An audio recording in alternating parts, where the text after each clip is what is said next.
Hello and welcome to Making Plemonade, a podcast about actors that look like noted character actor Jesse Plemons. I'll come up later. I'm Gabriel Twist. I think I'm some kind of plebans. No, Plemmings. Oh, you broke my fucking brain. It's a really weird name, Yeah. Plemons. Because it's just pea lemons. Which is essentially what lemons are. Uh, They're very yellow like pea. We, of course, are watching Round the Twist, and this episode was The Viking Book of Love. This is Australia's only authorised Round the Twist podcast. Any other ones you hear are dangerous fakes. We have Mr. Snapper in our basement. Answers our questions. Yes, this was the Viking Book of Love that came with a Screaming Viking thumbnail, which is of the four that you see on what do you watch it on? It's Amazon, right. On Amazon Prime. It's the least horrifying, which is fucking saying something. Yeah. Because this season's thumbnails are a lot. Yeah, I feel like that's going to be a part of this now, is the opening thumbnail review. Because the thumbnail for this is just a guy with a lot of hair screaming, which, When you say Viking, yeah. it's pretty Viking to me. Yeah, it's Viking Book of Love, screaming beard dude. Yeah, all right. It's a very sensible thumbnail. Yeah, one that actually does kind of give you a clue. Mm. Not like a lot. There's not a lot of plot in there, but it's like there's a correspondence between the words and the picture that just almost relax me. They make me feel calm. Because fuck me, some of them. We don't have a cold open this time, sort of. It just goes straight to the theme, and then they do kind of like a little opening bit, the little title sequence of like a longboat with some snoring and then a book, and it just says the Viking Book of Love. It's like, okay. Yeah. It's like, sure. It seemed low effort. This whole episode schmacks of it's a different show. It does feel like it feels like someone trying to write a Round the Twist episode. Yeah. Because all the music choices there's a lot of music nearly the whole way through. It's in general, the episode is massively overpacked. Yeah. Nothing happens in it, which is really fucking weird. It's an amazing a thing to pull off, where the episode is minutes, there's always stuff happening, but none of it feels like it's a focus. There's no plot. Just absolute batshit. Yeah. So the show opens and the three kids are standing on a rocky outcropping in the I think water. it's a weir. Oh. Yeah, because there's piers and weirs. And you don't look like no weir to me. But so there's piers and weirs. Piers, weirs, wealthy and wise. I'm not entirely certain what the difference is, and I'm not looking it up right now. I know they are two different things, but I don't think it's a pier because it's just rocks. But I do know that that's a thing. It's a thing because a pier, I think, is made out of wood.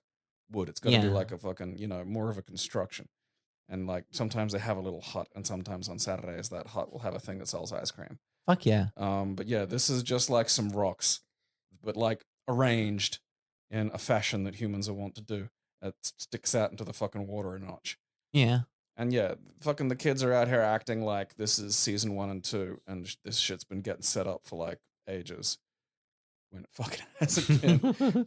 Fucking, there's I think Linda said something in the last episode. And then it's related to this. I'm not sure if it is or it isn't. It might even just be continuing. I don't know. And what do you think? Fucking no. I know. Yeah. See, that's what I mean. We're gone from all right, we're gonna build something over the whole fucking season to Linda looks at the ocean and goes, I can hear it, last episode. Yeah. And then this episode's well, things have arrived. Yeah. Because she's like, can't you guys hear that? It just sounds like snoring. And they're like, no, whatever, fucking Linda. Yeah. And then some jet skis come in. And Bronson's like, well, I can hear that. Yeah. And it's funny because I really thought it was the bullies on the jet skis. I was just oh yeah, just here come the bullies to just do bully shit, which in the fucking late 90s, early 2000s involved jet skis, weirdly. Jet ski bullies were a thing. I think we could replace Bronson with Danny DeVito.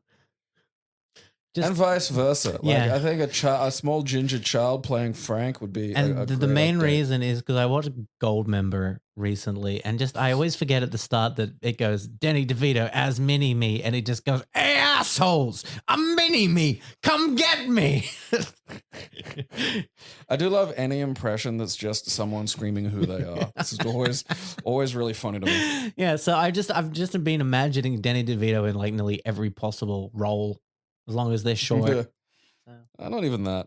Like, they should do the sequel to Twins that they've been talking about, but just swap who plays who. Oh, dude, the fucking episode of Always Sunny where they're talking about like their past memories and they're altering them, and they're like, "Whose dream are we in now?" And it's like, "We're in Frank's." It's like, "No, why would we in my dream?" And you look at him and he has like the really giant legs. It's like, when were you this tall? I've always been this tall. That shit kills me because it's just tall in spirit. Obviously fake legs, and they're just, they've got that, Muppet quality. Yeah, that's the word. Thank you. Like the jet skis, and it's funny because like Faye is protesting like this. Of all the things that Gribble's done to warrant any kind of moral outrage, this is the absolute lowest. Yeah, because like the jet skis go past and we see Gribble and Co standing on the shore, and him going like, a jet ski Grand Prix. Jet ski Grand Prix. It's going to make a mecca for like tourists and shit. And motherfucker, you're in Port Noranda. I mean, yeah, no one's going to go No one's there. going to come to Port Noranda to see jet skis. You know why? Because they're in the ocean most of the time. You can't see shit. Like, I suppose maybe, you might get some stuff. You might get a little bit of a jet ski scene going. I honestly don't know enough about. Are there even jet ski Grand Prix? Considering there was 3 jet skis? Yeah.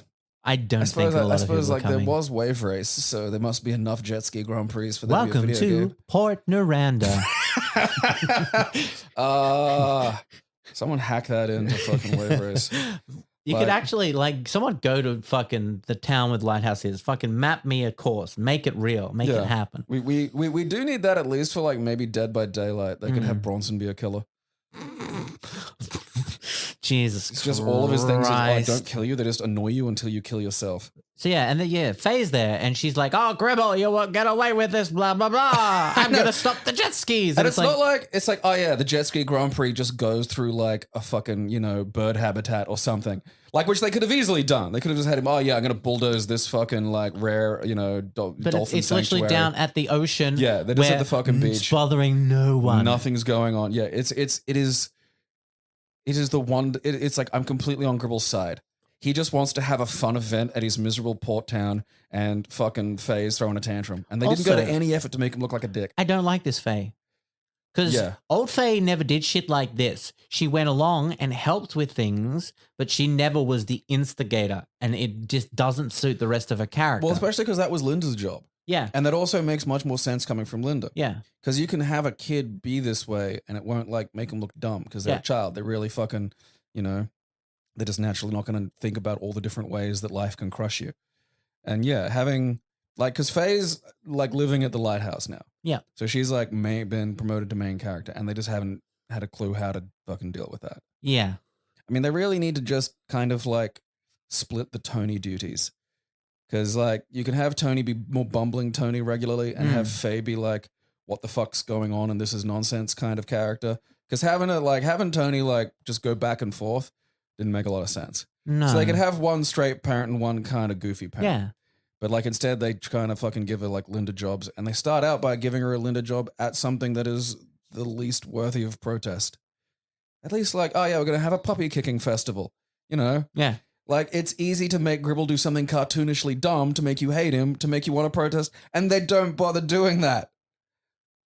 It's because they're literally the only reason that this is any connected in any fucking way is because the jet skis factor into something later for the main plot. Yeah.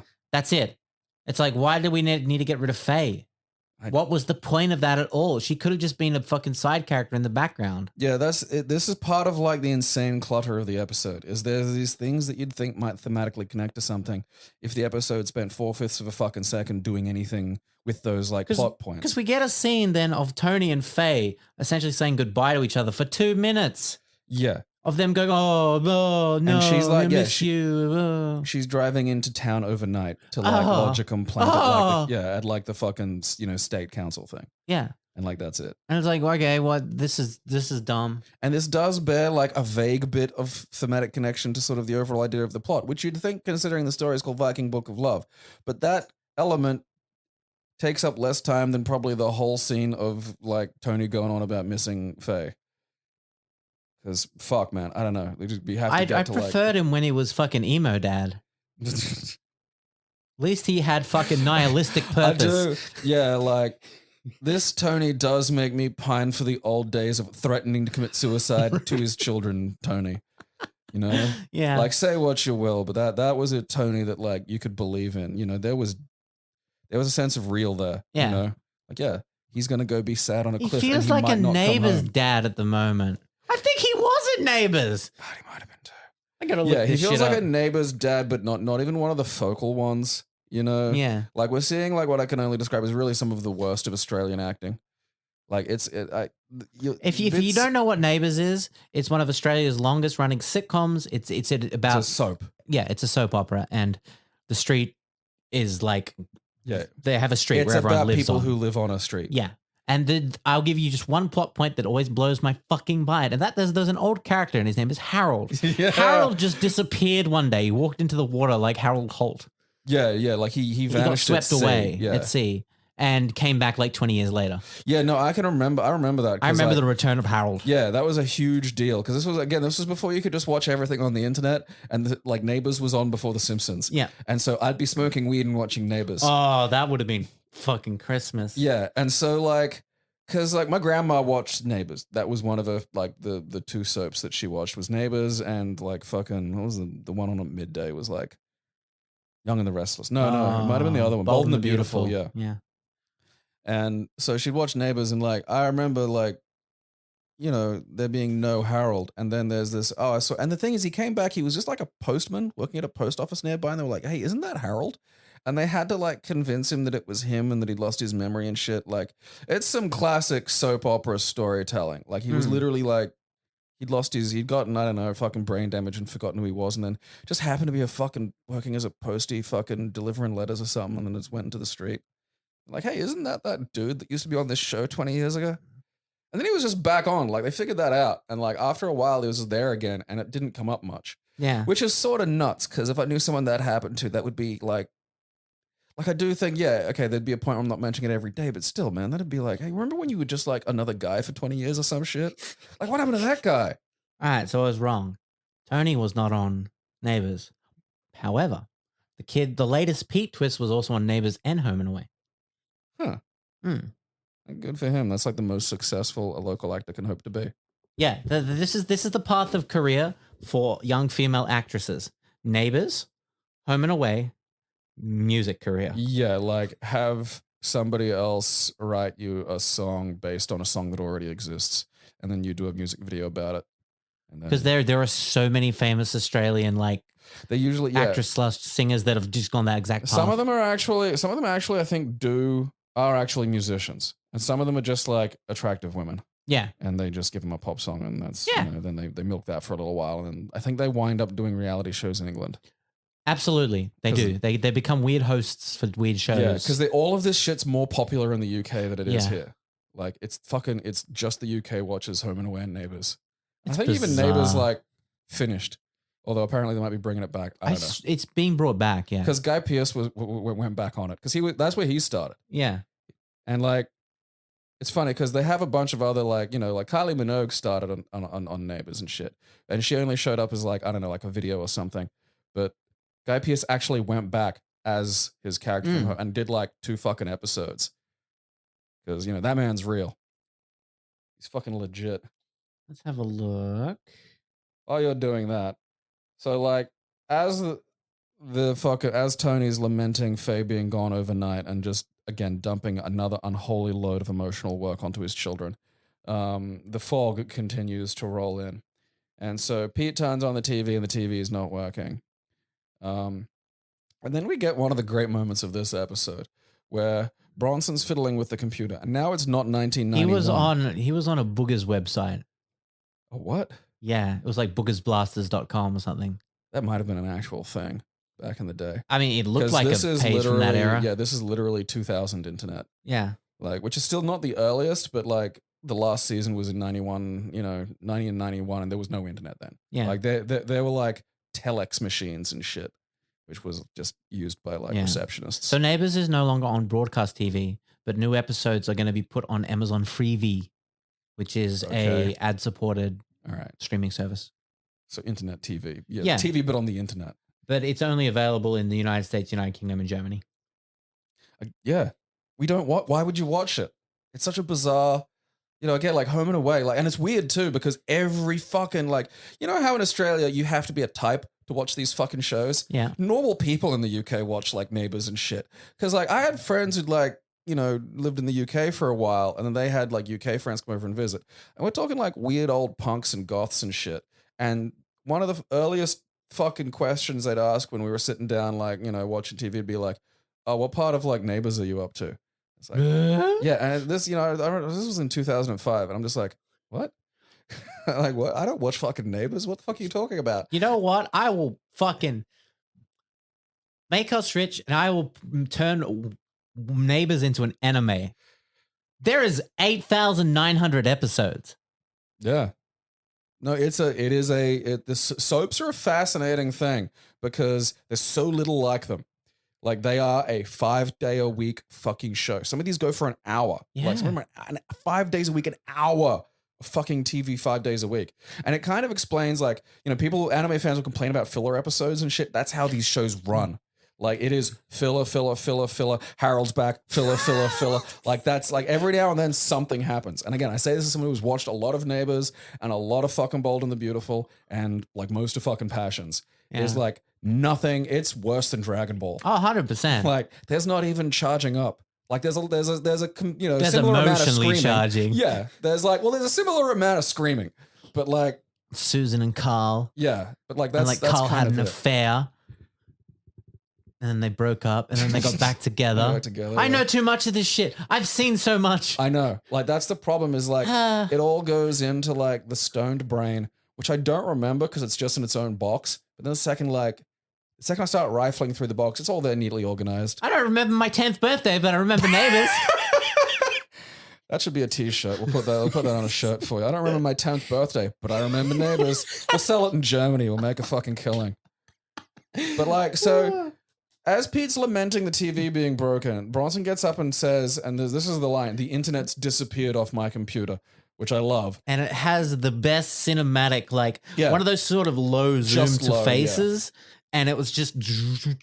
As though he's saying, like, the virus has escaped containment. Yeah. Like, that's what that fucking angle and shot's for, except it's Bronson saying, the internet's disappeared off my computer. Which is just beautiful. Which I do support. And Linda's making fun of them for, like, being bored, and then she realizes the radio's down and she can't listen to her fucking, top pop countdown or whatever the fuck. And then she flips her shit. And so we're literally getting, like, the fog. Like, the town... is like basically cut off. Cause like Tony, says, don't worry kids, we'll do what families did before there was like radio and television and internet. And they go, what? And he goes, well, what they used to do. And the kids go, what? And he just goes, go to bed. And I suppose, yeah, like you'd have gotten up when the sun came up, like that was morning. Cause now you can see. And then, like, have you ever been somewhere without streetlights at night?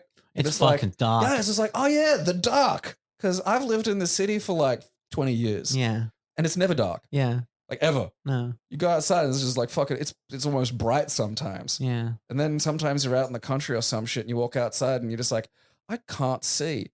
And you're like, oh yeah, night would have been a bitch. Like back when it was like, well, we've got some fire over here. Oh, yeah. Like I've got 4 kinds of high power LED torch. Our phones are torches. Yeah, like, well, that... I know, it's like, you ever see a show and it's like got one of those old incandescent torches and you're just like, that's nothing. That makes me angry. I'm just furious looking at that. Yeah, so everything goes down. And just, I love Pete's reaction because, like, that is just... People who didn't live before the internet won't... Like, you've always got something these days. There's always something. But back then, it's like Pete had the fear in his voice. Yeah, God. The TV's not working. Yeah. And because that was what you did. Yeah. That was the fun time. Day's over, you can have some TV. I get to watch, like, 2 sitcoms, and like maybe there'd be something interesting on after that if you Yeah. were lucky. It's not like he can go and like fucking watch Netflix. It doesn't just load up Especially Netflix. like unexpected cold turkey is the worst. Oh yeah. Just Because everything's if you down. know something's going off, you can plan for that. Yeah. You know, I'll make sure I have charge here. I can do something with this. I mean that, and yeah, like I just, like I've got a handheld game device that has everything on Yeah. it. So it's like, well, I'm fine. Yeah. Like exactly I've got right. fucking San Andreas on that fucking But thing. like, if you've been like using it a lot and you haven't charged it and you just sat it down and then like the power went out, you're like, motherfucker. Oh no, I had an ex that was the worst for that. Like, because when my phone's at home, it will never dip below 80 because it's a mobile. I might need to walk out of the house at some point. Yeah. And like so often, I'd just pick up a phone, it'd be like 13%. I'm just like, what's wrong with you? Fucking put the thing in so it's not. What if you have to leave the house? And then just like then they put it to low battery mode and keep using it like normal. Yeah. And or they look at me and go, did you bring your charger? I go, yes, because I predicted this would happen. And they get angry at me because I'm like fucking treating them like a puzzle. So they go to bed and the fog like rolls in like a motherfucker. Like a legit John Carpenter The Fog, which would have been a much better episode. And so Linda wakes up the next day to open the door and it's just, you can't see shit. Yeah, and it's funny because because normally a lot of this stuff is fairly like, sequestered to like the lighthouse and the twists. But this time we go down to like the fucking beach and like the whole of Port Noranda has been, cut off from the rest of Australia by the fog. And like there's no one's got radio. No one can communicate with the outside world. The roads are gone and the power station that exists in Port Noranda for some reason has enough fuel to last them like a day or some shit. It legit does feel like a John Carpenter movie. Like, well, yeah, it's like I was like almost like this is The Mist. Yeah, this is insane. Like, yeah, you properly cut off. This could be good. It isn't, but like for a moment, it's just like, oh, this is kind of fun. They're all complaining and they say that, and then they hear like a fucking noise, and Linda goes, "He's here," and it's like, So the Viking boat is arriving. It's crashed into the jetty or whatever. Yeah, it's just an old, stereotypical looking longboat filled with like it was a small fucking longboat. With like, there was like 6 or 8 dudes on it. Yeah, with the horn hats and all the other Viking nonsense. And Bronson goes, "Is it aliens?" And Gribble says they must be here for the jet ski Grand Prix. And then the Vikings awaken and start sounding kind of like Vikings. So it's just like they hired like 4 burly dudes to yell. And that's basically the rest of the episode. Linda's oogling with her eyes the young Viking who's on the boat. Yeah. Because this is why I brought up Jesse Plemons. He does look like Jesse Plemons. Gotcha. Which is weird because nobody looks like Jesse Plemons. Not even Jesse Plemons. Yeah, because he almost has like this pug-like quality to him. Like he's not ugly, but he's not normal looking. It's not like Adam Driver, who does look like a 6-foot tall rat monster. Like Jesse Plemons just has a very distinct face. Adam Driver could play Ratatouille in the real life Ratatouille. I don't know if that's the rat's name. No, the rat's name is Remy. He could play a big Remy. Well, if we call the rat Ratatouille, then they can't yell at us because you can't copyright Ratatouille. True. That's just a dish. Yeah. You need to get on asylum for this. I don't think we're going to be able to afford Adam Driver, though. I think that's maybe. What if he just shows up on set? Well, he's an artist, so I'll try to wow him with an unbelievably good script. If that doesn't work, we'll hit him with a baseball bat. That too. I'm pretty big and I can tie people up. So like, Linda's like ogling the fucking little one, and the one that's like fucking her age. And then the leader immediately starts flirting with Matron. It's great because he just zeroes in straight away. Just boom. Yeah. He's a Viking who's been at sea for a while and he sees a chunky redhead. It's like, yeah, you're going to want to get her out of here pretty quick. So yeah, the Viking kind of explains that everywhere they go, the accursed fog follows them and he wants to escape from the fog. Yeah. And then they immediately start piss farting around. I think somewhere they decided that like there's no way they could get like a guy doing a fake Scandinavian accent that sounds more Eastern European to be taken seriously. So they were just like, all right, we're just going to have to go full goofball on this one. Yeah. And so he's like, Chief Snorri, and his kid's name is Snorson, and he's screaming for land and plunder. And it's just a bunch of us cosplayers on an Australian beach. Yeah. So the twists go home, and it turns out that the son has hitched a ride. He's on the car, Yeah. and he jumps down and introduces himself. And they do Something about these Vikings, it's making me uneasy. That is an amazing line for a lot of reasons. You don't say, Tony. Vikings just showing up at the beach with swords and shit. Yeah. And one of them's like sexually threatening matron and physically threatening Gribble. Yeah. So they take him in and give him dinner, and he's explaining about the fog. And it's a magic fog, and it traps people in sleepy time. And what essentially the fog does, because they ask, so what's happened? Are you, are you here in our time? Has it brought you forward? And it's no, whatever that fog gets caught in, it's like the 8th century. Yeah. So Port Miranda's in the 8th century. Yeah.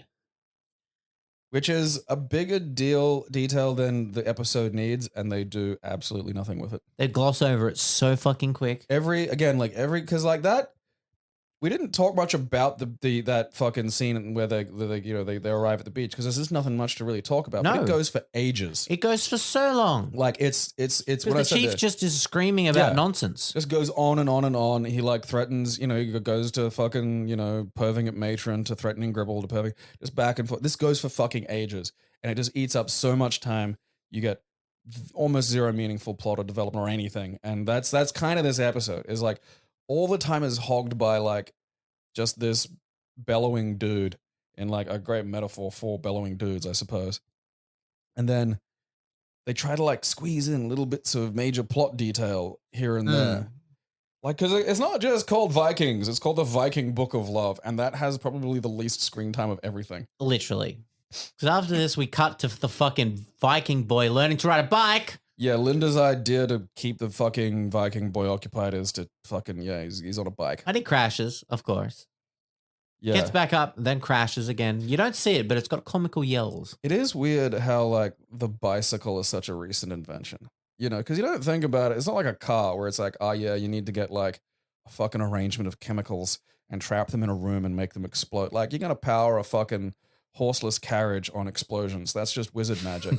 But a bicycle, no one just got like a stick and sat like 2 cartwheels on it or some shit, like no one just thought, let's give this a shot. Like, I understand the technology to make a good chain, like a bike chain that could really work is like, all right, that's metallurgy beyond most people. But they had like belts and shit, you could fucking do a thing. It just seems such an odd thing to not occur for so long. Considering like, again, it's not like there's a computer chip in it. Maybe there was a conspiracy. They kept it down. They pushed the invention down. Keep the people down. No bikes for the people. No getting around for you. I suppose, yeah, because like you had to be rich to have horses. Yeah. So it would have been like an equestrian class thing, So yeah, he's explaining, Linda's leading him around, showing all the places, and he's explaining that they have to get up to really high speed to escape the fog. That's why they haven't really done it. But there's no air in the fog, so... Yeah, so they can't get up to speed. Yeah. And Linda says that she dreamt of a boy who read her a book. And apparently, it's like, okay. And then he's like, hold my hat. And then like takes out the book. And he's like, it's the Viking Book of Love. If I read from it, you will fall in love with me. And she's like, no, it won't. Try it. I bet I won't. And he literally says like 4 words. And she's like, marry me.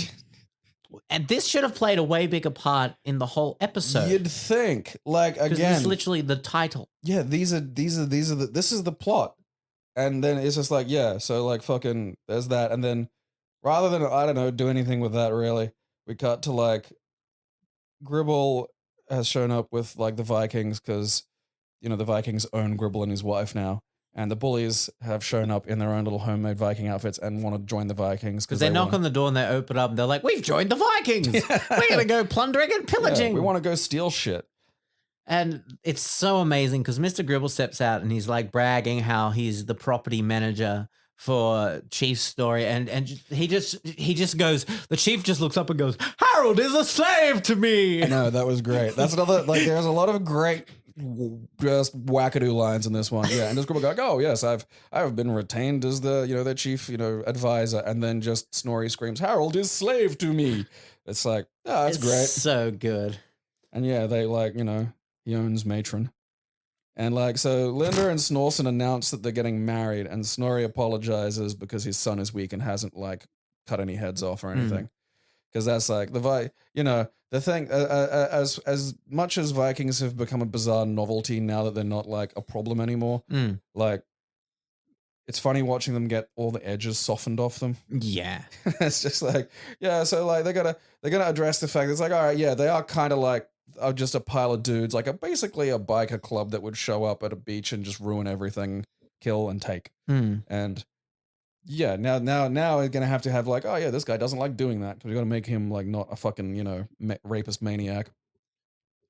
And so this fucking fit of emotion causes Snorri to lose his temper, and then he starts screaming because his son can't pillage, and then he decides that his hair hasn't been cleaned in forever, so he's going to take up murdering again. And then Linda goes, "Oh, that's a really good idea, Snorri," and then runs off with him because she's got some kind of plan. And then Matron goes, "Oh, what if I cleaned your hair?" And then we cut to like a salon scene. Yeah, in the lighthouse, which I think now is just a set. It looks like a set. Because they're getting some wide shots that there was just no room for in the original lighthouse, which is kind of a bummer.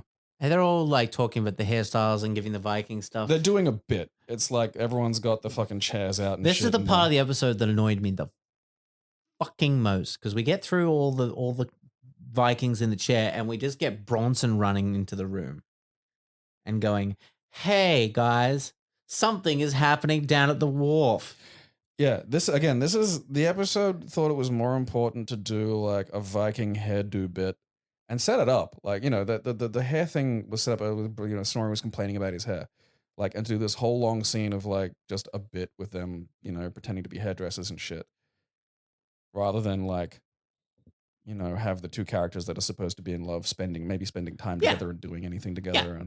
And I hate the lazy segue of just a character running in and going, "Hey guys, something is happening here." Yeah. It's such a shit thing, because it's like, where's Bronson been? Why didn't we get a little, fucking 2-minute set of Bronson's wacky adventure where he found what was happening at the wharf? Like, yeah, I'm going to regret this, particularly given what the next episode is, but we've had so little new Bronson, Yeah. Like there's been no, all right, let's get to know fresh Bronson. I think that's for a reason. With his weird Steve Buscemi eyes. I've been he calling does have him a Bronchimi. He does have a Buscemi quality to him. He's got like a slight, like, when you see pictures of Steve Buscemi when he was young and he didn't like look exactly like, a chameleon, like that's what this Bronson looks like, but like with a little bit more of the chameleon-y quality to his eyes. And look, I say this with someone who has massive eye bags, it's just like shit happens. You just got to deal with it.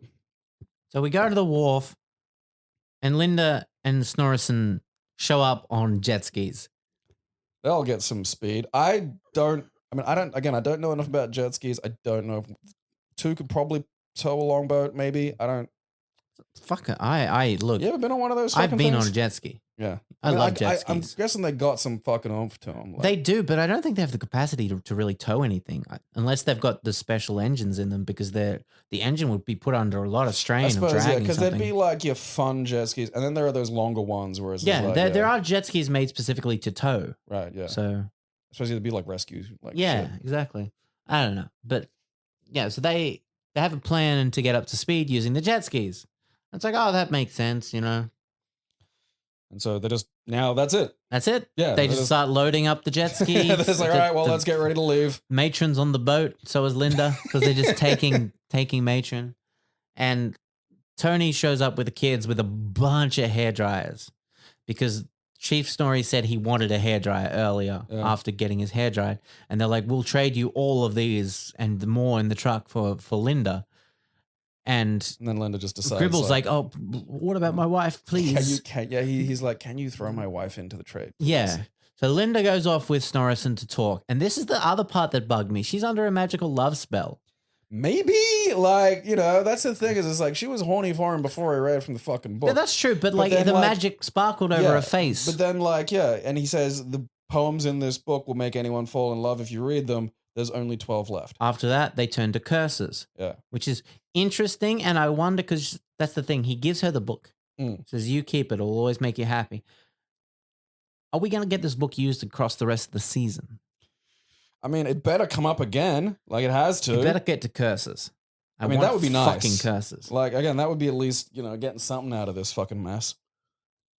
So Snorri doesn't want to give up Matron because then Linda comes back and decides not to go. And so the deal's off, but Harold's still like, what about my wife? They're about to sail away with her to the 8th century. Yeah. And then, Tony, like, kicks in, like, Tony does a but wait, there's more. And he Tony, does, yeah, she's the bottled home shampoo. shopping, And it's like, oh, no. And some styling moves. Styling moves. And he goes, moose? Because he asked his son what he did to his hair. And he's like, moose. Yeah. And so, like, Snorri wants this shit. And he's like, deal. So they give him back. I know the Germanics, when they were invading, like, Rome, used butter as a kind of mousse. And the Romans hated it because they could smell it. Yeah. Ugh. And it's funny because Matron gets out of the boat and immediately Harold, like, storms off. Yeah, it was a weird interaction. I couldn't tell if he was angry or what. Like, I just... Yeah, it was couldn't very... get a read on what that was supposed to be communicating. Hard. So they end up sailing away in the boat. The jet skis pull it. And Snorskis has a fucking, L plate on it, which... It's very funny. Yeah. His dad's finally proud of him, even though he hasn't killed anyone. All the Vikings have, like, Bidoo hairstyles. Yeah, they've got, like, the actual 50s lady, like Marge Simpsons. Yeah. Just full bouffant fucking beehives. Fucking great. So they sail off. Everyone's happy. And then we cut to Faye, and I was like, oh, shit, that's right. Faye was in this episode. For some reason. And she's meeting up with Tony and everyone else. And they start kissing. And then Gribble says, according to Viking, because he comes up and he's like, excuse me, Tony, may I have a word? As they're kissing, and he's saying this right between their lips. Yeah. According to Viking law, you now own my wife. Yeah, that's right. Yeah, because that was why he was mad. Because, now Tony owns Matron. It. And then Faye says what? And then Bronson loudly declares in these exact words, Mrs. Gribbs is Dad's love slave. It's fucking gold. We started with Mpreg and we're not gonna, we're in a dive and we aren't pulling up for at least another episode. Like, this next episode's a fucking humdinger and oh boy. The next episode is why this podcast was created. But yeah, Mrs. Gribbs is Dad's love slave. It's an amazing line, read by a young child, Bronshimi. And like, Faye's like, oh, I didn't convince the authorities to stop the jet skis. And they're like, oh, it's okay, the Vikings took them. And she's like, what, Vikings? And then he goes, what, love slave? Yeah. Love slave. And then they're watching a documentary back at the fucking lighthouse. And I'd love if from this episode, like, Mrs. Gribble is just in the house in a full gimp suit. Phase into the bondage, you see. So. Oh, okay, yeah, we own you now. Shut up, dog. And yeah, so there's a documentary that's uncovered like evidence of, America's earliest discovery, and it was like all the fucking hair blow dryers and shit. Which is, based on the remains of a Viking ship captained by Leif Erikson.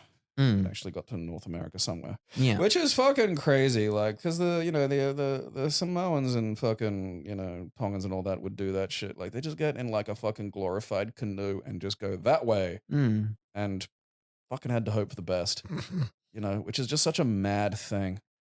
So, gonna fucking see what's over there. And we're not talking about over there like you're taking a walk. Like, you might follow a river and you'd have at least a reasonable assumption that like that water's gonna keep going until something interesting happens. It's like, all right, I can imagine that. But it's getting in a fucking like a wood tube and it's been like, all right, I mean, especially back then. Like, now it's just like, okay, I know like Fiji's eventually, Whereas now, back then it's just like, for all there's just like serpents. It may as well be per your fucking understanding of the fucking cosmos, Yeah. Like, water could just be literally forever and then there could just be a fat kid with some marbles, you don't know. Which is great because, like, it's just, I love how myths and shit are born because it's just, you just didn't know. Yeah, you just make shit up. We didn't have airplanes. I didn't have high-speed boats. It's over there. Fucking snakes. Fucking loads of them. There's nothing but. And yeah, like, this episode had a plot. but it was like absolutely stripped out to get like more time of like just fuck assing around. It was awful. Yeah. And then like it's other episodes have been bad for having a story that just doesn't make sense. This story is all there and it makes sense, but it's like hidden behind just piles of dumb nonsense that don't add anything and just baffling choices. Like there's a story in here and the story is the title and then the title has got nothing to do with Just anything. goes away. Yeah. It comes and says hello and then goes just away. Called it fucking Vikings and jet skis or some shit and you just be like, all right, you know. Like the pacing is just fucking batshit. Like it's like last episode that just hammers you with stuff. But like again, at least last episode there was the pattern that you're supposed to have in some fucking form of narrative, and this is just like bam, bam, bam, bam, bam, toodaloo. It was a lot. Like there was like negative tension. I think the most tension was like, God, I wonder what's gonna happen to Matron. Yeah, because she looked in actual danger. Yeah, it's like, all right, well, Matron's about to get like just aggressively face fucked by a burly dude, and probably been a little while since she's been up to that. All right, well, to get the taste of this episode out of my mouth, Amber, I'm going to have to ask you some very unpleasant questions. Have you ever felt like this? Hopefully not. Have you ever had a bad hair day? Have you ever written a poem? Ever gone boating? So, have you ever had a bad hair day? Yes. Excellent. There's a morose quality to the way you said that, which just means like this feels like a bad hair day of the soul. It was more than a day. All right, like so I feel like because like I had a fucking bowl cut as a kid, but it was like 8. Like it's not like I had any real say in this. Yeah.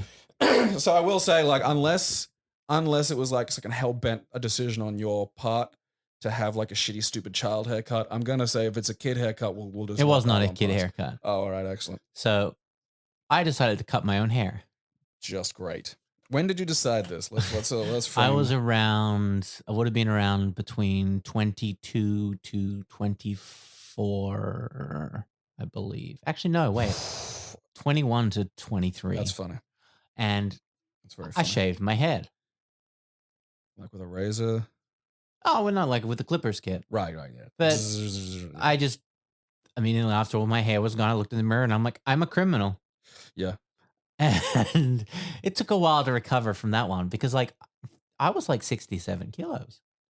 I looked like fucking Billy Corgan. I looked like an alien. You would have had like fucking Kylo quality to my head. Yeah, there'd have been a methy look about you, I think. Yeah, no, definitely. Because you did look like young Keanu Reeves in those pictures of you when you had the long hair and were a stoner. And yeah, if you just strip all that away, if you strip all the fun, long hair, laid back looking kind of dude, if you take all the hair away, suddenly it's just like, oh yeah, you got rid of your hair because it turns into snakes when you have too much meth. Yeah. And yeah, that's why I'm getting like, one of those white supremacist gangs that makes meth on the sides and then, falls apart because it gets way too into the meth. Look, you're not too wrong. Well, I have a similar one to that in terms of like I used to keep my hair clipped just because, again, I was too lazy to think about it. And one time the clippers, like I used to have these battery powered ones and the battery ran dead in the bathroom. And this was like the bathroom at this house, it just had this one really shitty light so you could barely see anything. And I thought I got it all. And then I went to fucking TAFE. This is this is 2002. So I'm effectively an adult, And after I go to the toilet and it's just like, now I'm in like a proper building with proper toilets with the fluoro fucking everywhere. You can see every fucking thing. And there's just all these little patches that are missed. And I just look like a fucking maniac. That's great. Like it was I look like a fucking, convict. Like okay, toss him into the fucking, boat. Off you go to Australia, champ. Like that's what I look like. And that fucking sucked. The sad thing is that's not even the worst one. Like I started growing my hair again because I got like hit on by a white supremacist. So I was like, all right, well, that's on me because, all right, let's face it, you do look like a fucking Nazi. So let's just let the old hair grow out again. And then one night I was really drunk at a friend's house and it was getting a bit long. Like it was getting to like that kind of weird He-Man penis-y cut thing going. and you just have to make a decision there. Like you've got to do something about that. You know, it's like you're either going to grow it out to a Thor, which I can do, but like there's this long bit in the middle where you're just a penis, and it's a fucking shitty space. So I'm like, all right, well, you know, like your girlfriend's a hairdresser, and you seem confident about this. You seem to know what you're doing. So yeah, I'll let you fucking cut my fucking hair. And the last thing I said before he turned the clippers on was just don't give me an undercut. Like, I don't care. Just don't give me an undercut. And then I hear, oops. And the next day woke up with just like the most insane fucking undercut you've ever seen. Like right up the fucking back. And it was so fucking bad. And I was at his house in Manly, and I was just like, I have to go walk to a train station, get on the train. I have to go home and immediately just fucking buzz with my entire fucking head. And there's just nothing I can do. Like, you just have to accept that you are going to look like a rejected Backstreet Boy for the whole day. And that's it. This is the day. So out I fucking went. And the bad thing about the trains is like when you're in there, you know, the way the light comes in and the windows are arranged, there's like this, you know, this extra reflection. So I could just see the back of my own head pretty much constantly. And there was just no way to not be fucking still. Like it was almost like Jane Lane from Daria, that like all the way up. And I'm just like, I consented to this. Excellent. It's not exactly my fault, but I have enough. Like if this happened to me while I was asleep, it'd be like, all right, this is warranting revenge. But I said, okay. Now I did also say, just don't give me an undercut. True. But we'd been drinking tequila all day, and that's going to, it was good tequila too. That's going to impact, you know, like just a decision was made, and I have to wear some of the responsibility for this. But, you know, it was Sunday afternoon. It was quiet. Weren't a lot of people, but every fucking minute of like the 90-minute fucking journey home just fucking sucked. Like having like every fucking bit of my resources to just go, you just get through this. You know, these people don't matter. You're never going to see these people again. It's fine. All you have to do is get home, and then this problem's solved, and then, you know, we can move on, you know? Yeah. It can't get any worse, at least. And the good news is that it didn't. Okay, what was the next one? Have you ever written a poem? Fucking Christ. I don't think so. I've written songs. I mean, I'd say that kind of counts. Yeah. Like, because a song is just a poem, but with music. Yeah. Really. I mean, I'm not much into poetry. Like, I'm more of a prose person just because, like, I don't think I'm very good at, like, sort of switching off the semantic meaning of words. Because if you're going to be doing, like, a lot of poetry, you're either doing rhyming or you're having to, like, in a lot of ways, feel the words in a way that I just don't really approach them with. Because it was the bit, like, because I've done lit courses and shit, and it's like, it's all fine when I got to read, like, you know, a book or some shit. But, like, then poetry's there. I was just like, oh, look at this word salad. I mean, there's kind of an organic poetry, I think, to a lot of like strange moments, you know, but like, you know, I don't like rap, but what was the song you wrote? I wrote a song for my friend in Denmark. When did you write this? A few weeks ago. Right. So there is a chance that the song is titled I'm a Big Giant Fruit. Yes. That's good. That's actually the chorus. I knew it. I gotta think. Oh, actually, no, wait. Okay, because I gotta remember poems do include sometimes mean things. So you remember back at like the bar? Yeah. Right. Okay. So for people who don't know, you know, everyone always thought it was like Yahtzee's bar, and it was his in the sense that it was all his money, completely wasted, and that was funny. But like he's what people in the business world call the money mark. So he fronted all the money. Did he front all the money? Yeah. Jesus. Okay, I didn't know that. No, he like it's funny because I mean, probably still to this day. I mean, I really doubt his feelings have changed much on it, but like, yeah, he lost a lot of money on that one. But yeah, so it was him, old friend of mine, Shay, business guy called Praz, and Yug, who was the, Yug, the Great Destroyer. the Krusty the Clown-esque face of, sort of, and so, Yards wasn't ever in there pouring drinks or managing the fucking venue. That wasn't his fucking job. Praz did like behind the scenes shit involving like, paying bills and shit. And, Shay and Yug would generally there to like do events and manage the bar. And so one day, a piece of poetry hit me like a bolt of lightning. And I went into the bathroom and wrote, like, on the toilet, the stall door with a Nico, rub-a-dub-dub, 3 men and a yug, and who do you think they be? A drinker, a banker who's a bit of a wanker, and a tall man named Yahtzee. And excellent.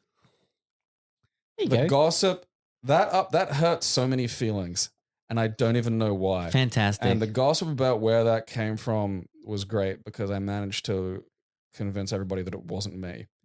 Because I'd been working all day, I'd been on the door. Yeah. And so like I was just out there, but I didn't think anything of it. Like I didn't think this was gonna do anything. And then there's just this like, oh man, who wrote this? And like people were like pissed. And I was just like, really, what is it? I gotta go look at this. And then so I just played it off like, yeah, no, I didn't write it. And like no one ever like fucking thought it was me. That's great. Yeah, and so I'd say that's my greatest contribution to the world of poetry. Fucking not a bad contribution indeed. Have you ever gone boating? Yes. What happened? That's where I get my fucking fear of the ocean. Oh, good. All right, let's go back to Amber's trauma memories. So we had a boat. I think it was the family's boat. Like, what kind of boat are we talking here? It's like kind of like a speedboat. Right, so above a tinny? Yeah, no, definitely, definitely. No. So one of the big ones that you've got. We went like skiing behind it. Oh, right. So a proper like a boat. Yeah. Also, skiing sucks. Huh. I was like made to try to do it. I don't know if you know much about skiing, but you float in the water with your legs up. I've never done it. And then the boat pulls you and the full force of the water hits your legs. You have to plant and pull yourself up and stand up. I'm a scrawny, like 40, 50-year-old kid with no like training except dad going, just do it, you fruit. Not like that, but with no instruction. That tone, exactly. With no like you have to fall back and put your heels in because you're standing up. Like, so we're doing this in a dam in country New South Wales, somewhere near Glen Innes, where we live. Well, not where we live, but where you're staying. Where my dad comes from and stuff like that. And so I'm just floating in the water of this fucking dam with like reeds and shit touching me. Yeah, every now and then. I hate it. Every time I go up, I go straight fucking down. I eat shit. It's the worst. It sucks. I hate skiing. But no, I remember we used to go out on the ocean, and I remember going to like Bribey and shit. And what's that resort? Tangalooma. Yeah. And there's lots of shipwrecks at Tangalooma. Yeah. That's where my fear comes from. Because as a child, there is nothing more scary than being in a boat and passing giant folly of man sticking out of the goddamn ocean for a tourist attraction. Yeah. That's funny because, like, I've been near those. I don't know. They don't bother me because they just, like, the brown ones, like the ones that are really rusted particularly, like, just look like, almost like rocks, I know what they are, so it burrows in. I think because there was a wreck at the beach in Bribey when I was living there as a kid. And so that was just like, oh, yeah, look at that. You're like, yeah.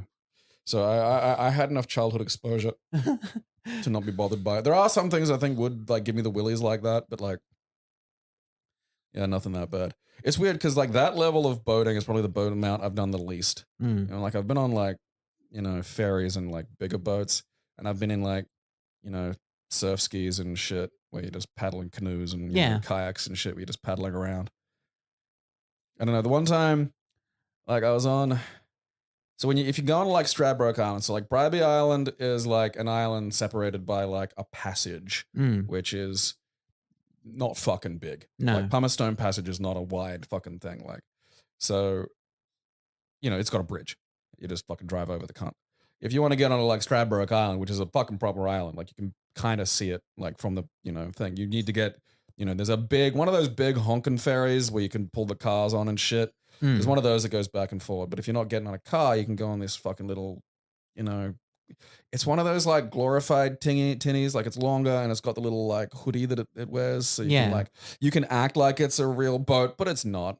It's this fucking little beer can that like floats in the fucking water. And so we're going over there one time. And this was back when I was smoking weed. And I'm not bothered by like vast, man-made things in water, but I don't like just vast bodies of water where I can't see, Yeah, for sure. I'm just like, this isn't my habitat. Like, what if this just thing I'm in stops working? What if this just sinks? There's something fucking wrong with it, and I'm just gonna go down. And so I'm already a little bit nervous. And like, granted, like I'm fucking, also high, which is high is fun when you're having fun. If you start getting paranoid and like, kind of phobic of something when you're fucking high, and then it's just like, we're doing this today, and then that just gets fucking worse. And then amidst all this, there's this like fucking old drunk Aboriginal lady who is just having a whale of a time, and it's like rainy too, so like the seas are rough, so we're going up and going down where like your butt comes away from the fucking seat a little bit and then drops. And like, we're not like on the tower. There's no like fucking tower style thing that like, no, I'm just holding the chair. Like that's just this. And while this is all going on, the old Aboriginal lady decides to do like a karaoke rendition of like Get a Job by the Offspring. Yeah. Oof. And that is just burnt into my head. What was rolling around in her head to trigger that? Jesus. It was just like, there's a certain type of person who, I mean, like being drunk helps, but like there's just a certain type of person who will just like talk to other people. Yeah. Like I'll see this a lot with, so something I remember talking to like a fucking, Sudanese, like, refugee and shit about, where it's like, one of the weird things about living like, in Australia versus like the fucking Sudan. And, this is before Sudan was even a country. And like, it's like, if you live in a village, everybody, you talk to everybody. Like that's just, it's like a giant share house. This is how humans live. And then you come to like a city and like no one, you don't just talk to cunts. You're the weirdo now. Yeah. And like so there's just some of that. And so she's just kind of like talking to people, but like not in any real, like, they're not really acknowledging it. She doesn't care that they're not acknowledging it. It's not like she's getting annoyed no one's paying attention. She's like, having a great old time. And then I heard this funny song on the radio the other day because it starts, my friend had a girlfriend and he hates that bitch. And then she just pauses and goes,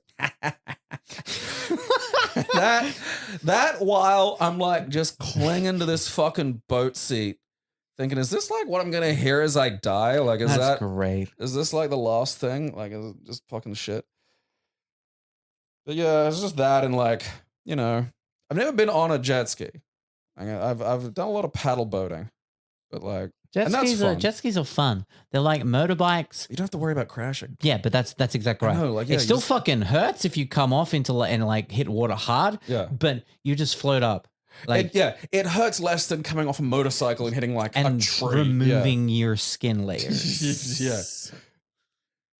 All right, so also when you like, if you hit like a little pocket of wave and like make it dive underwater, that's the sickest thing. See, I kind of want to do that, but also I don't want to go in the sun. See, that's my problem. It's like, there are some beach activities I'd enjoy, but also I don't want to be on the beach. That's fair. I don't want to put fucking sunscreen on 4 times to make sure I don't burn. Yeah. I don't want sand on me. Oh, well. I hate sand. It's coarse, dried, it gets everywhere. Now we need to get the... Wait, was that all the questions? Yeah. Oh. Have you been boating and shit? So now we've got to get more like answers to questions from... Oh, Lord. the genetic flotsam that we call fans. Hello, Captain A and Captain M, the Gabe Master. Long-time listener, first-time caller. Call me Rob. Okay, Rob. Caught in a storm.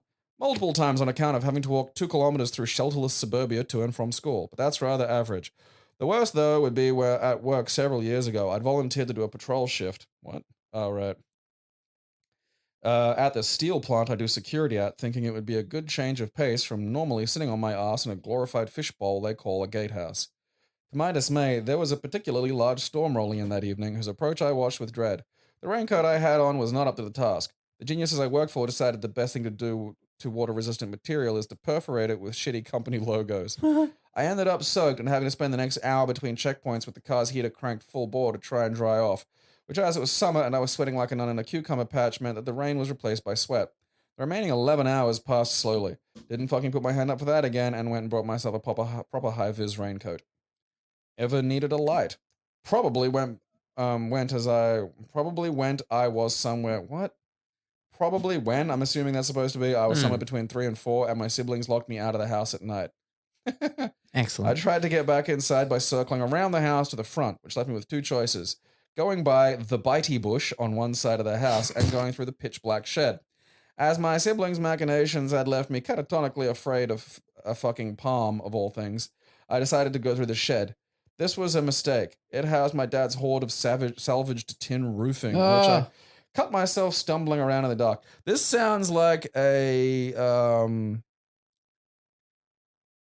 what's that fucking jigsaw? Saw. Yeah, this sounds like a saw trap. You know, like I'm pretty sure it's like the guy wakes up and he's just in like a shed full of like rusty. I want to play a game. Yeah. After I made it to the front door and my head for oblivious parents, my mum rushed me to the bathroom to patch up my bleed cut while my dad yelled at my siblings. Ever fucked up royal? Yes, when I cut up my dad's felling axe to make 2 axes. Mm-hmm. Are you from the 1800s? What the fuck even is this? It was an old axe of some sort of family provenance that he treasured, and I mangled trying to make a bearded Viking axe and a smaller throwing axe. He was supremely pissed. In my idiotic 16-year-old self-defense, it was thrown in with the pile of other halfless, broken, shitty axes he'd given me permission to cut up. All right, yeah, well, that's his fault then. I mean, I'm still confused by the idea of I tried to turn an axe into 2 axes. I suppose that's like, I don't have a lot of axemethery in my fucking skill set. But yeah, if you leave don't leave the family heirloom axe in the garbage axe pile. Yeah. Do you have enough axes to have 2 separate piles of axes?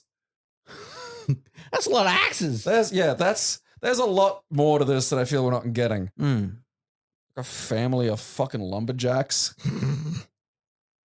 Ever been struck by lightning? No, though I once tried to peer over a 3-meter high fence, hit the electric fence that surrounded it, and I'd try to avoid, and struck the back of my head on the steel edge of the hen house behind it. The rest of that particular evening is blurry. See, hit my head on anything behind it would have made more sense than steel hen house. Because, like, okay, I'm trying to peer over a 3-meter high fence that has an electric bit. I've seen those around. Like, they can be on, like, switching yards and shit like that. Like, that's a common security feature. Yeah. So, for all I know, you're just a kid being stupid. When you say, though, that there is a steel chicken house behind you, now that's weird. I don't know where you are. And is that between axe piles? Yeah, it's next to the felling axe pile.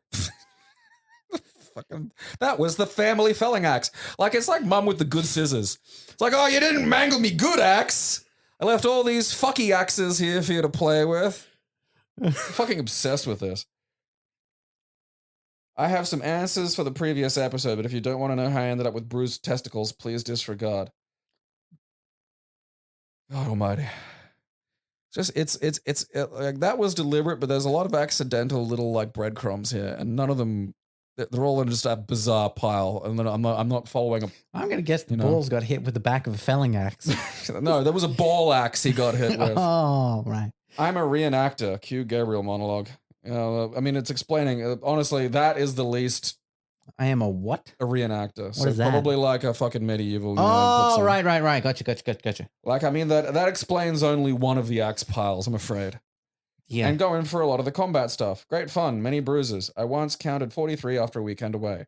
However, during training one day, Matt, one of the guys, wanted to show me Sardinian knife fighting, using blunt knives, of course.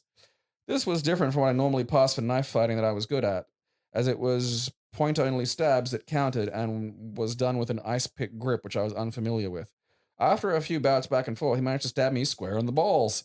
I hoarsely exclaimed, I think I need to sit down, before crumpling in a nearby bench feeling faint. Rather than the normal laughing, the people watching were somewhat concerned, and Matt later said I handled it particularly well, which meant a lot to my currently imploding 18-year-old ego. The following week, I had the unique joy of bruised testicles, which, being summer, meant they wanted to move around a lot, especially when walking to school, and I very much didn't. It also meant a week's worth of abstinence due to how delicate everything was. Yeah. I mean, like, Yeah, again,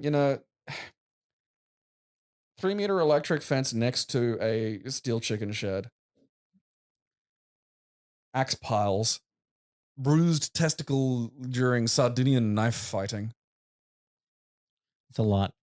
It is a lot. All right. I felt a little like this. Hello again, Twist siblings. The weirdest way I met a girl was by making Pokemon-themed cocktails at a party. I made the Bulbasaur, Ivysaur, and Venusaur, which all just contained various amounts of Sprite, lime vodka, lime juice, and Midori, optionally with a mint leaf added. Yep, those are party cocktails, all right. A couple started making out, and the girl I gave a drink to looked at them in a way that was not quite jealous, but close enough. Excellent. Not specifically jealous, just broadly jealous. Yeah. Amazing spectrum of lady jealousy. So as a throwaway smartass comment, I said, I'd make the offer, but I don't know your name, and I think there are some other steps before that. She told me her name, and even I could get that hint, and we had a great time. The lesson I learned from this is that it always pays to make any throwaway smartass comment that jumps into my head, a lesson that has not sat well with employers. Also, much like a few other stories, I was not aware I had my gay banner floating above my head, so that was lucky. Take care. I know we Australians Had your all what have floating something- above your head? Gay banner. What's that supposed to mean? Like, it wasn't obvious that she was gay. Oh. Two separate words. Gay banner. Right. Yeah. Not Gabe Anna. God damn it. I don't hear no good anymore. Well, to be fair, like that's a rough run of like sounds to separate. Yeah. From a Keep It Classy fan. What is the weirdest way you met a girl? I had to take a bit of liberty with the question. I recently moved to the east coast of America. The place I had rented had an extra room, and I was looking to save some money by renting it out. That sounds dangerous. Mm-hmm. I posted an ad online and fished around. Yeah, see, that's like, as much as I've lived in share houses, I've never just lived with like a random. Yeah. So it's people I know, and people who know people I know, because the thing I always say is I have to have a way of getting to them. Yeah. That's fair. Yeah. And look, that's kept everything stable. I got one bite that seemed pretty committed. She arrived later that week, and I gave her a tour of the apartment. Idle conversation suggested she was quiet and innocent. I asked her why she was looking for a new place, and this was where the truth came out. Excellent. She had explained that she was currently living with her ex-boyfriend because she was kicked out from her parents' house. She said very nonchalantly, my mother was mad at me for throwing a cooking pot at her head, but she ducked out of the way, so I don't know what she's upset about. I nodded agreeably, just to make sure things didn't escalate, as I didn't want the crazy to come out swinging in my single-exit basement apartment.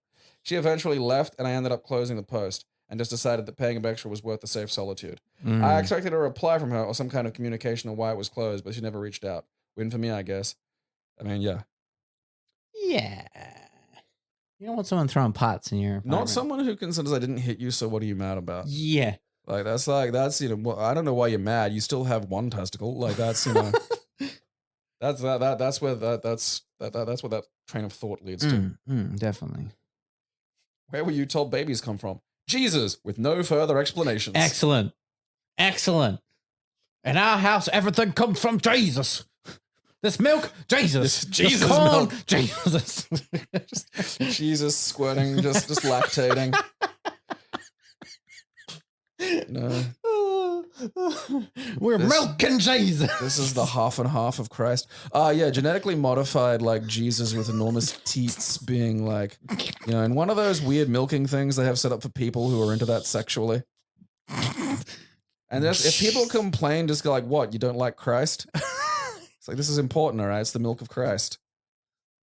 Jesus with no further explanations. I just imagine him like showing up with, then like he's just mouth distending kind of like the stork. And then he just vomits a baby out. And my mother continues to tell me this to this day, whether I ask or not. I mean, I'm assuming your mother has dementia. But I do love the idea of just an old lady in a wheelchair screaming, babies come from Jesus! Bring me my Jesus milk. Son, go out into the yard and milk the Jesus. It's just the cow with a Jesus mask on it. Any interesting burp stories? Oh, so you know how most cows are called Jezebel? Jezebel. My very twiggy and very white friend Morgan decided to take his revenge on someone who stole his lone and very dated Hustler magazine from his locker. Interesting. Oh, Jesus. The obvious course of action was to fight the thief, but Morgan was not a fighter. He came to school with a large pill bottle of fish oil capsules, which he proceeded to eat for the first half of the day. He washed them down with some third-rate energy drink, one of the failed competitors to Monsters. In a move that took a surprising amount more thought than I would give a teenager, he jovially went up to the thief, chatted with him for a moment, and somehow found a window of distraction to belch into the thief's face. Morgan took advantage of the confusion and rushed him to the ground. It didn't take long for campus security to break it up, but thinking about it now, it's an oddly clever move to attack the sensors the way he did. He had to have seen it on a cartoon, but Morgan stood firm that it was his idea. I mean, I have seen belches, like my thing was always, like, I rarely threw up. Like, after I was drinking properly, I never really threw up. But every now and then I get very queasy. And, like, the first time I got really fucking hammered, it was like a torrent. Like, it was like a fucking fire hose coming out. And I always did want to just hold someone by the shoulders and do that right into their face, to the point where it was kind of like, when your brother would hit you in the face with the hose and it was on, like, hard setting. It'd like, open your eyes, like, so you couldn't blink. Like, I always kind of wanted to get somebody with that because I thought it would be funny. Oh, my God. Oh, no, thank you. Next email. This one starts with a reread the below and proofread it. Okay. I might have made fun of this gimp's, like, fucking shitty fucking grammar or something at some point. Oh. I mean, that happens a lot, so. Caught in a storm. Hang on. You just send me the same email twice. Excellent. It is. Maybe that's the one that wasn't proofread, or maybe the above one was. Maybe we. Oh, right. All right, yeah, just don't do that. Because now I'm just confused. I'm not reading the one that makes you sound like a normal person. You must live with your mistakes. Yeah, especially because, like, yeah, this is the axe person. So it's just like you're not gonna, like, I'm sorry, but, like, fixing that doesn't fix that. The things wrong with you can't be fixed by proofreading. I'm sorry. Hello, Nip Twisters. It's KD again. Rob and I really appreciated the comments you left last time. And don't worry, there is hope for you, Gabe. Okay, we'll see. The weirdest way I met someone. Back in high school, I was in the drama department. Of course you were. And there was a tradition of going to the restaurant, Denny's. I guess we're one of the only times Denny's is going to get called restaurant. May I see your menu? God damn it. I really like Denny's. You've been there, haven't you? Yeah, I've been there like twice. It's the place with, like, the beef, isn't it? That's its thing. It's like got roast beef or some shit. I think so. All I know is you've been there. I didn't get no beef. I got fucking, like, waffles. All right. And pancakes at like 3 a.m. Yeah. It was the best. I was very drunk. That makes sense. That's everything I've absorbed culturally about Denny's. You've had the proper Denny's experience. So yeah, we had the tradition of going to the restaurant Denny's after the opening or closing night of a play. On this one occasion, there were probably a total of 20 people split between 2 cars. Only 5 people got into the smaller car, whereas the rest of us piled into an SUV that regularly sat 6. There were people laying all over one another in the middle seats, while I ended up in what was essentially the trunk with another girl I had never met before. Excellent. We had enough room to sit squished right next to each other and spent the entirety of the ride making introductions and commenting on how packed the car was. It was a great night. So did you come or what? That's not the end of the story. All right, well, I think this person took, like, met a girl to literally be like, just, you met a girl once. Okay, champ. Weird story about where babies come from. So I knew probably way too young where babies come from. When I was 4, I was unusually obsessed with a show called A Baby Story, which would follow the pregnancy of a couple until the birth. They never showed or overtly explained anything, but I knew then that babies came from inside the mum's belly. Fast forward to me at 8 years old, I now had figured out what sex was from TV and movies. One day I had just finished a movie called Son of the Mask. Yes! That hit me like a brick. Was not ready. I just finished a movie called Son of the Mask. That's a lot. I learned where babies come from Son of the Mask. Which that needs again, to be a t-shirt. Which again didn't go into detail, but I had figured out what was going on and proceeded to excitedly explain the sexual plot devices to my mother while she was out the door with a couple of visiting Mormon missionaries. I think she was Woo! proud of me for scaring them off. Son of the mask. Son of Burp the story. mask. One day we were visiting my aunt. All of the women on this side of the family are notoriously loud belchers. Okay? And took pride in being louder than the men and each other. I had an unusual amount of gas on this particular day and let up a very audible burp. My aunt looked at me challengingly and let out a louder burp. Not even intending to outdo her, a second even louder burp slipped out of me, and she took it as an insult to her pride and swatted me on the butt. I also got the last laugh with this, however, because I had just slipped while climbing a chain link fence the day before and had a gash on the cheek she swatted. She let me retaliate by spanking her much harder. That's a weird family. You have a weird family with weird traditions and weird things that you do. Okay. I know. I have a lot of questions. It's just like, it's tips of icebergs. You just see a thing and you know there's more and you don't quite know if you ever want to really like know what that is. Yeah. Okay, I want to start by sending support and virtual hugs to Amber for enduring all those health issues and for being brave enough to transition in such an open way. Thank you. Well, I mean, there's no point being subtle about it, is it? I mean, sooner or later, I'd probably notice. Just a little, yeah. Yeah. I know normally I've got enormous tits, but this is just getting ridiculous. Also, Gabe, continue to please to be awesome. I enjoy all your podcasts and videos. I especially enjoy hearing you two chat while playing old video games. When you make a joke about the kids from Round the Twist being the Australian team in King of Fighters, I nearly lost my shit laughing. I don't even remember that, so alright. Yay! Go past us. Have you ever fucked up or lost something valuable? I used to work at a flower shop. Huh. And my job was unpacking boxes of plants that had been shipped from distant places. Cool. After doing this job for years, I had gotten used to opening the boxes and throwing away the newspaper packing material that the plants came wrapped in. One time, one of the boxes seemed to have a little more newspaper than usual. The guy who organized the shipments with the farms came up to me and explained that if I had found the new flowers in the shipment, I hadn't seen who organized the shipments with the fucking God, where are we? There we are. I fucking change font size sometimes. But when he explained that they would have been very small and bundled up in the newspaper, I immediately realized that I must have accidentally thrown them away. He went digging in the dumpster, but he couldn't find them either. I was told each one cost around $20, and I had probably threw away like 6 of them. I apologized profusely, and the company ended up just writing them off as a loss and ordering some replacements in the next shipment. I feel lucky that I didn't get fired after the cost taken out of my paycheck. I mean, like, they should probably, like, tell you that, you know? If things are coming packed differently, that should be a thing that gets brought up. Yeah, absolutely.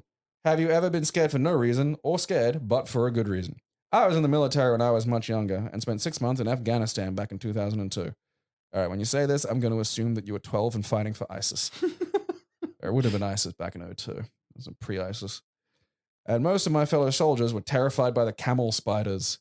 Yeah. That's for good reason. If you're at all bothered by spiders, don't Google that phrase. They look like a cross between the facehuggers from the Alien movies and the bugs from the Starship Troopers films. They aren't actually dangerous to humans, but they aren't scared of humans where most spiders that live in the US are. I have actually seen one rear up on its hind legs and stand its ground when confronted by multiple adult humans. One thing I was afraid of for good reason was the old Russian landmines that surrounded the base I was stationed at. There were demolition specialists who set them off safely so we could hear explosions in the distance almost every day. My group was doing construction, and one day a motor grader, a construction vehicle, drove over a mine that the demolitionists had missed. The vehicle's front section was destroyed, but no one got hurt. It happened close enough to me that I was stunned and my ears rang from the sound of it while sand and dirt and probably camel spiders rained down around me. After we all verified that no one had been injured, we kind of laughed about how crazy it was. Keep up the good work. Yeah, camel spiders can fucking suck it. Yeah, I don't like them. Yeah, it's like just the worst thing. Because they kind of look like a giant cricket as well. Like they're just, it's like a huge spider, but just with enough weird wrong elements to make it worse.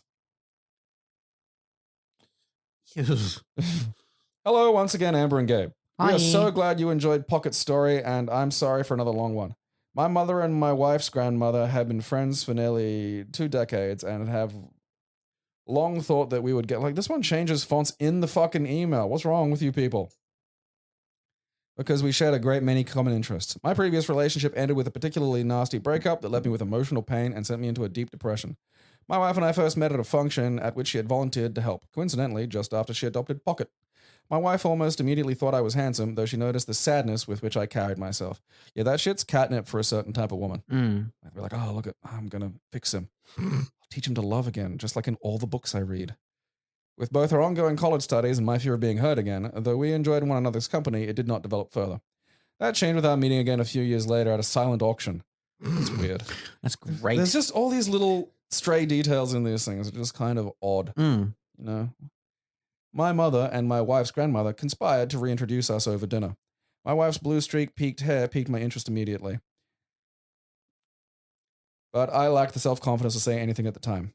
I decided to have a glass of wine to complement my meal. I am absolutely a lightweight when it comes to alcohol, and so that single glass of wine had me with my head on my table.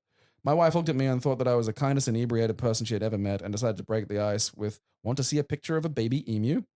This obviously grabbed my attention, so I agreed. As it turned out, ever since my wife was a little girl, she wanted a pet emu, and a month and a half prior to the silent auction, she finally got one. We chatted for almost 2 hours until we had to go back home, but met up again next weekend, and then the weekend after that, and so on. After almost 6 years later, we now live on a farm with her grandparents and have a 13-month-old daughter. Though we faced devastating hardships over the years, it only proven we're stronger together. In addition to 4 emus, whose eggs and chicks we help sell to help pay for veterinary expenses, we also have chickens, ducks, and sheep. Included is a picture from the middle of last year with our daughter and the emu that helped us come together first. And you can't see this because this is words, but like is an emu. Fuck yeah. Yeah. It's emu-y. Cool. And that's just an emu looking at a baby. Like, fuck you. I want to be inside. Why don't I get to be inside? Just a baby. You're not even a real egg. Fucking just when you talk to a baby like that, I just remember the one thing from Futurama. It's one of the funniest fucking lines, and I always forget it. And every time I see it again, it drives me nuts. And it's Hermes going, "Come on, baby needs a new pair of shoes." And then Zoidberg, "The hell with your spoiled baby! I need those shoes." Spoiled baby. It's a good one.